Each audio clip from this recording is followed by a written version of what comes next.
కలియుగ ప్రత్యక్ష దైవం శ్రీ వెంకటేశ్వర స్వామి వారిని కేంద్ర మంత్రి రామ్మోహన్ నాయుడు దర్శించుకున్నారు. శనివారం ఉదయం వీఐపీ విరామ సమయంలో గల్లా జయదేవ్తో కలిసి స్వామివారి సేవలో పాల్గొని మొక్కులు చెల్లించుకున్నారు. దర్శన అనంతరం ఆలయ రంగనాయకుల మండపంలో వేద పండితులు వేదాశీర్వచనం చేయగా ఆలయ అధికారులు శ్రీవారి తీర్థ ప్రసాదాలు అందజేసి పట్టు వస్త్రంతో సత్కరించారు. స్వామివారి దర్శనం చాలా అద్భుతంగా జరిగిందని మంత్రి తెలిపారు. సీఎం చంద్రబాబు నాయుడు ఇటీవల ప్రారంభించిన ఇంటిగ్రేటెడ్ కమాండ్ కంట్రోల్ సెంటర్ను పర్యవేక్షించామన్నారు.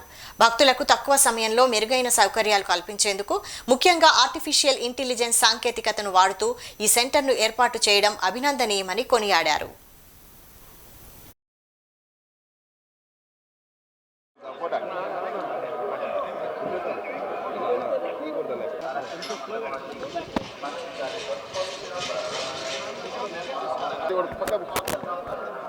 మిత్రులందరికీ కూడా నమస్కారం. ఈరోజు తిరుమలలో కలియుగ వెంకటేశ్వర స్వామివారి తాలూకా దర్శనం అద్భుతంగా జరిగింది. నాతో పాటు మాజీ పార్లమెంట్ సభ్యులు గల్లా జయదేవ్ గారు, అలాగే మినిస్ట్రీ ఆఫ్ సివిల్ ఏవియేషన్ నుంచి మా సెక్రటరీ, అలాగే airport authority of India chairman, అలాగే మా తాలూకా అఫీషియల్స్ చాలామంది ఈరోజు దర్శనం కోసం రావడం జరిగింది. మరి ముఖ్యంగా దర్శనం ఒక విశేషం అయితే, దర్శనంతో పాటు మొన్ననే రాష్ట్ర ముఖ్యమంత్రి వర్యులు చంద్రబాబు నాయుడు గారి చేతుల మీదుగా లాంచ్ అయినటువంటి ఇంటిగ్రేటెడ్ కమాండ్ కంట్రోల్ సెంటర్ ఏదైతే కొత్తగా ఇక్కడ ఎస్టాబ్లిష్ చేశారో దాన్ని కూడా మేము పర్యవేక్షించడం జరిగింది. మేము కూడా మినిస్ట్రీ ఆఫ్ సివిల్ ఏవియేషన్లో ఒక కమాండ్ సెంటర్ ఏర్పాటు చేయాలని ఎంతో కాలం నుంచి మేము కూడా ఒక ప్రయత్నం చేస్తున్నాం.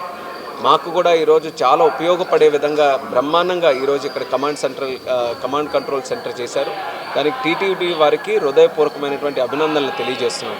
ఎందుకనంటే అలాంటి కమాండ్ కంట్రోల్ సెంటర్ ఏర్పాటు చేయాలనంటే కొన్ని సంవత్సరాలు పడుతుంది. కానీ భక్తులు కలిసి, ఎన్ఆర్ఐస్ కొంతమంది అందరూ కలిసి ఇక్కడ ఉన్నటువంటి పరిస్థితులు గమనించి ఈరోజు ఉండే టెక్నాలజీని, ముఖ్యంగా ఏఐని వాడుకొని భక్తులందరికీ కూడా తక్కువ సమయంలో మంచి ఫెసిలిటీస్తో స్వామివారి దర్శనం చేసుకునే విధంగా, ఇబ్బంది లేకుండా చేసుకునే విధంగా ఈ యొక్క కమాండ్ కంట్రోల్ సెంటర్ ఏర్పాటు చేయడం అనేది చాలా గొప్ప ఎడిషన్ మన తిరుమల తిరుపతి దేవస్థానంకి. మేము కూడా ప్రత్యేకంగా ఈ యొక్క మోడల్ స్టడీ చేస్తాం. ఏ టీమ్స్ అయితే దీని మీద వర్క్ చేసాయో వాళ్ళతో కూడా ఇంటరాక్ట్ అయ్యి, దేశంలో మీరు చూస్తున్నారు ఎయిర్పోర్ట్స్ కానీ ఏవియేషన్ తాలూకా సెక్టర్ ఏ రకంగా గ్రో అయిందని. 2014 నుంచి ఈ రోజు వరకు చూసుకుంటే 74 నుంచి సుమారు 165 ఎయిర్పోర్ట్లు ఈరోజు దేశంలో ఉన్నాయి. మన ప్రధానమంత్రి నరేంద్ర మోదీ గారి తాలూకా ఆధ్వర్యంలో fastest growing sector in the country ఈరోజు సివిల్ ఏవియేషన్ ఉంది. అలాగే భవిష్యత్తులో మరొక 20 సంవత్సరాలు కూడా ప్రతి సంవత్సరం 10% గ్రోత్ రేట్తో ఈ యొక్క సెక్టర్ ముందుకు నడవబోతుంది.